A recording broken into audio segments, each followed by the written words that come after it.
Good morning, I'm Davina Smith and welcome to a special edition of Nine's Morning News coming to you live from Burleigh Heads.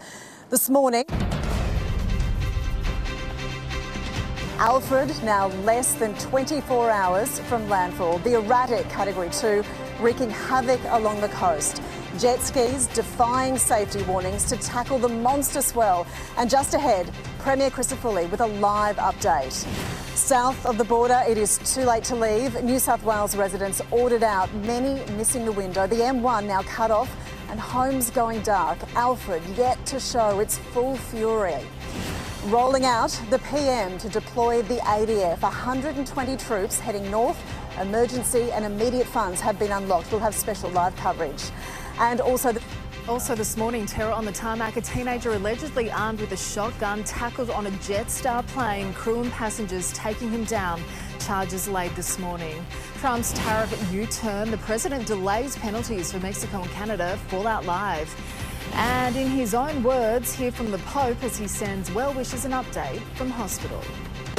This is 9 News with Davina Smith. Good morning from what has been a wild night here on the Gold Coast. Cyclone Afred now just hours away from making landfall.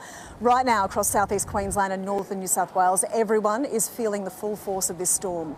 The southern Gold Coast copping wind gusts of 100 k's an hour, recording wave heights of around 12 metres. And across the border, the Northern Rivers region already drenched. 150 millimetres of rain falling in Lismore in just the last 24 hours. And the worst of these conditions is still to come. As we go to air this morning, this is how Afred is tracking. He is moving at a snail's pace, 7 k's per hour. He is still a Category 2 system, sitting 165 kilometres east of Brisbane and 140 kilometres east-northeast of the Gold Coast. A new tracking released this morning and last hour has showed Afred is on track for a collision course with Moreton Bay Islands and Bribie Island north of Brisbane. And on Saturday morning, that will happen at a Category 2 system. Those residents already under the orders to take shelter now. That will take some sting out of the storm. The eye of Afred now, when it reaches the mainland, will pass over areas like Sandstone Point and Caboolture around 11 a.m. on Saturday morning, weakening to a Category 1. And as it closes in, the number of people in the firing line is growing. 4.5 million people from Noosa right down to Coffs Harbour. 7,000 people have been ordered to evacuate from northern New South Wales, while 80,000 homes in both states right now are already without power. Qantas, Jetstar and Virgin have suspended all flights in and out of Brisbane.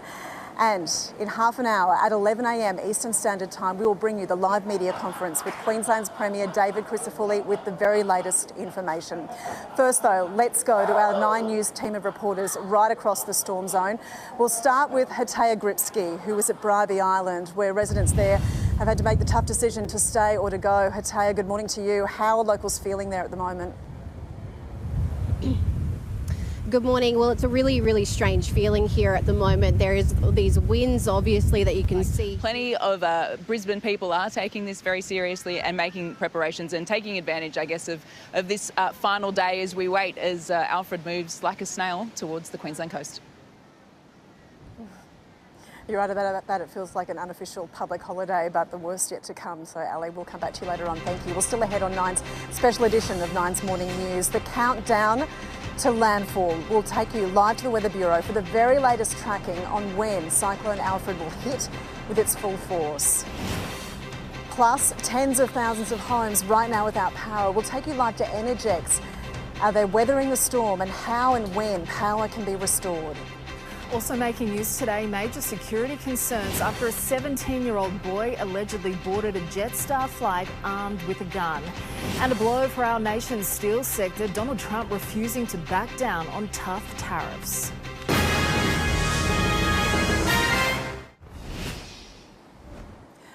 Well, welcome back to a wild and woolly Burleigh Heads, where the sun has just sort of popped out in between showers and incredible surf that we're seeing as a result of Cyclone Afred. And for an idea of what this system is doing to the Gold Coast, have a look at our live shot of Surfers Paradise. You can see how poor visibility is. It is so wet. And this just the calm before the storm, as you can believe, a taste of things to come. Well, the Prime Minister has been updated on the emergency situation from the National Situation Room, and Reese Alessandro joins us live from Parliament House. Reese, good morning to you.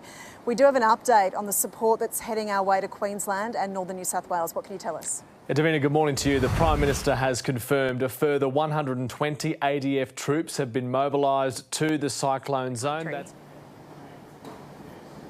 Miriam, we know you're incredibly busy at the moment. Thank you so much for your time and your expertise. Everyone wants an answer from you guys, and you're giving it to us as quickly as you possibly can, so thank you. Well, look, we are standing by to hear from the Queensland Premier. He will address the state very shortly, but for now, it's back to Sophie with the rest of the day's news. So.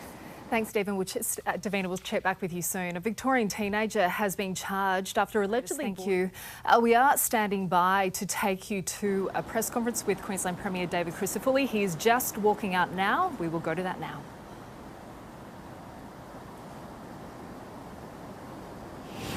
Continues to make its way towards the coast.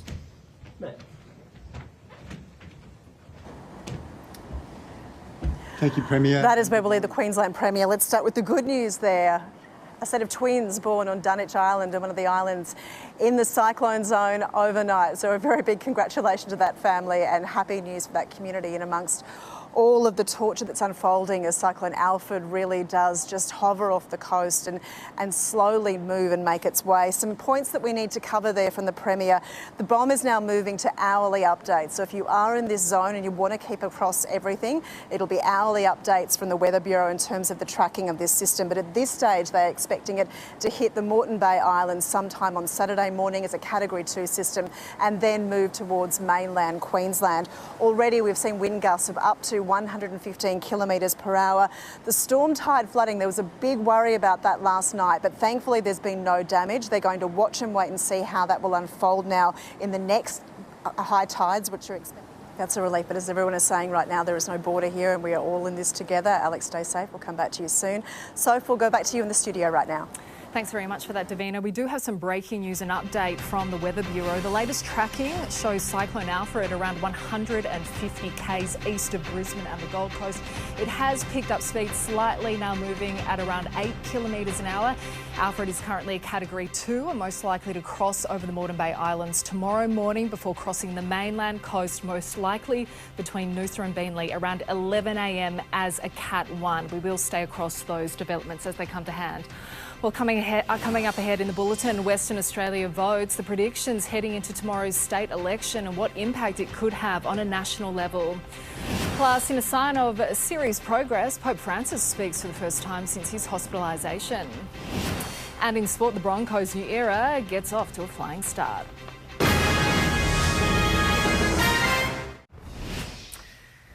Well, it's almost time for Western Australians to officially head to the polls, with the ballots open tomorrow for the state election. Live to reporter Holly Edwards-Smith at State Parliament. Holly, good morning. How are the nerves inside the Labor camp? And that is where we will leave our Queensland viewers, but stand by for more local coverage of Cyclone Alfred. We're also standing by for New South Wales Premier Chris Minns to hold a press conference on the New South Wales situation. Davina, I want to throw back to you. How's the situation where you are?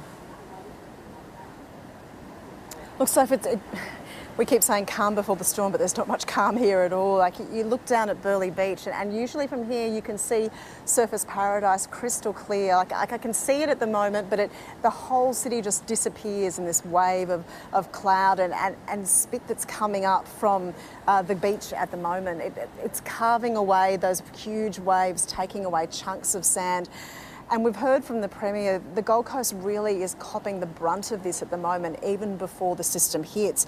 When you're talking about 10-metre plus waves off the Gold Coast, that is just extraordinary. And it comes in here, and that's what's just eating away at the beach.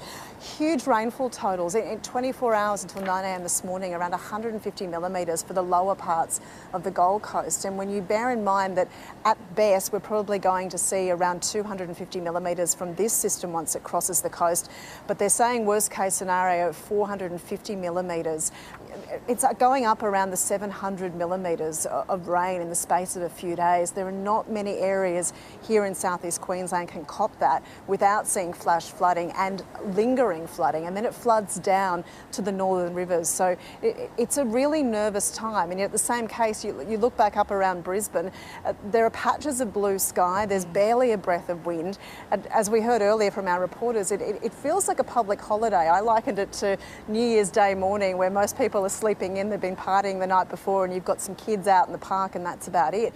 It's this real sense of we want to do the right thing and stay at home, but not much is happening at the moment. And you've got the kids at home, you're working from home, and you're just waiting. And there's only so much you can do to prepare for this to happen when nothing much is happening at the moment. So everyone really is taking the warnings. On the Gold Coast, it's a spectacle here. You have people out and about, they want to see the waves, and they're being responsible. They come out when there's a lull in the weather. That said though, it sneaks up on you unexpectedly. You suddenly have this huge gust of wind that comes through. And the other story, of course, in southeast Queensland is the islands, Stradbroke Island, smaller islands like Cuchimudlo Island, Moreton Bay, Bribie Island. These are the islands that are really going to cop the force of this storm. Some of them are just sand islands with tiny shacks on them. And if they get hit with a Category 2 system, they're going to cop a real whack, and getting to them and reaching them and trying to provide support for them when they've already lost power, it's not possible. You can't be on the water at the moment. So that is a factor that the government behind the scenes will have to be thinking about. How do they reach these islands? Already we've heard this remarkable story this morning of Dunwich, and we're believing that's on Stradbroke Island. It's a town on Stradbroke Island where twins have been born. Obviously, there's no hospital on Stradbroke Island. There's a few paramedics there, so high five to the mum who's managed to bring newborns into the world on the cusp of a Category 2 system. It really is quite extraordinary. It's a story to be told, and congratulations to them and the paramedics that helped that family, and some happy news. It's what we're looking for at the moment when everyone is on edge and we're being warned that this is going to be bad. It's a question of how bad and who's it going to hit. Dav, there was also some good news out of that Queensland press conference. We heard that the high tide for this morning has come and gone because the system is still 150 k's off the coast. That extreme storm surge that we were worried about hasn't eventuated yet, and no reports of flooding yet. And we were hearing that there is a chance 20,000 homes will be inundated. Although certainly not out of the woods. We're expecting another high tide this afternoon, and then tomorrow morning, which is when Afred is due to hit. So that could be a really bad storm. Yeah. And those tides that they're talking about, tomorrow's are bigger than what we've seen today. So that is a worry. If Alfred coincides with those tides as they pass the coast, that becomes a real problem for areas like Cleveland, where we've seen Lirigria, where those areas already get a little bit of water into their backyards, and it's a king tide. You throw in a cyclone and the storm surge on top of that, and the giant waves that are just pushing in, that is going to be a problem. Like anywhere, even around Bayside, Brisbane, that when they see a king tide, and they know this happens a couple of times a year when the king tide happens, they get a little bit of salt water creeping up their streets. At best, it's a little bit in their front yard. So if this coincides with that high tide as it crosses the coast, that's what the Premier was talking about. It's a real worry. But his language really shifted when we heard him speak earlier. There is a genuine concern about how much rain this system is going to bring.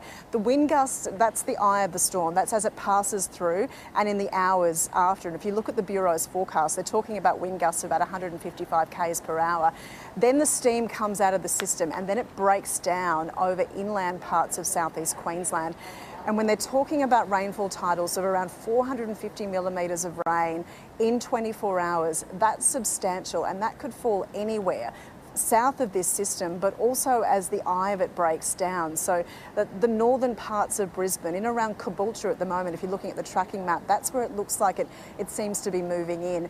And if you look at the severe weather warning that they've issued for southeast Queensland, it is so vast. It goes from Noosa out west towards Gatton, down touching the edges of Warwick to the New South Wales border. So while we've had so much focus, and justifiably so, on the coast because they're facing the risk of the gusts and those storm tides, inland areas like the Lockyer Valley, like the Scenic Rim, they are now also on alert for substantial rain and substantial flooding. And that becomes a real worry because it cuts off those tiny communities. Davina, I did want to ask you, as we know, you were born and bred Queensland through and through. You've covered many extreme weather events there, many cyclones. How does this one compare? Look, Sophie, it's eerie because we've had so much preparation for this, and the area that has been put on notice really got a good heads up to get ready, to pack away stuff around your homes, to take in things off your verandas, to stock up on water, to stock up on food. You know, they call it panic buying in the grocery stores, but in some respects, people were doing exactly what they were told to do, which was get ready and prepare for the worst. There aren't a lot of people out and about here at Burleigh at the moment, although looking down at the beach right now, Davina, there's a lot of people at the beach. We'll go down as we'll go to the New South Wales Premier Chris Minns, who's about to address New South Wales residents about the risk that they're facing, particularly the Northern Rivers area and Lismore, where the hearts of the nation really are at the moment and what they face. Okay, just make sure all the camos are ready. Possible, and make sure that when it does happen, we're supporting one another. OK, we will leave that press conference there. 9 News is staying across the breaking developments as Cyclone Afred closes in. Our coverage continues now as we join Alison Ariotti and Ashlyn Krukelis. To this special edition of Nine's Morning News, we're watching Cyclone Alfred slowly approach the southeast. The system is still a number of hours away, but we are well and truly